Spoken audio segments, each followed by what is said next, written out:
целях повышения качества оказания государственных услуг по госрегистрации юридических лиц и индивидуальных предпринимателей с 1 июня 2017 года прием документов, предоставляемых для регистрации физических и юридических лиц в качестве индивидуальных предпринимателей, осуществляется в любом отделении МФЦ «Мои документы». В других территориальных органах Федеральной налоговой службы России по Республике Башкортостан и территориально обособленных рабочих местах прием документов для государственной регистрации прекращается. Кроме того, документы по государственной регистрации можно предоставить лично в межрайонный ФНС номер 39 по Республике Башкортостан по улице Красина, 52, город Уфа.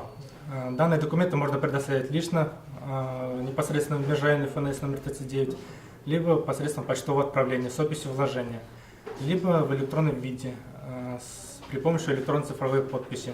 Специалисты также сообщают, что в случае, если заявитель впервые воспользовался сервисом подачи документов на государственную регистрацию в электронном виде, то ему необходимо внимательно ознакомиться с информацией о порядке направления электронных документов при госрегистрации через сайт ФНС России. Евдокия Титаренко, Радмир Исенгулов, Любовь Карпова, телекомпания СТВ.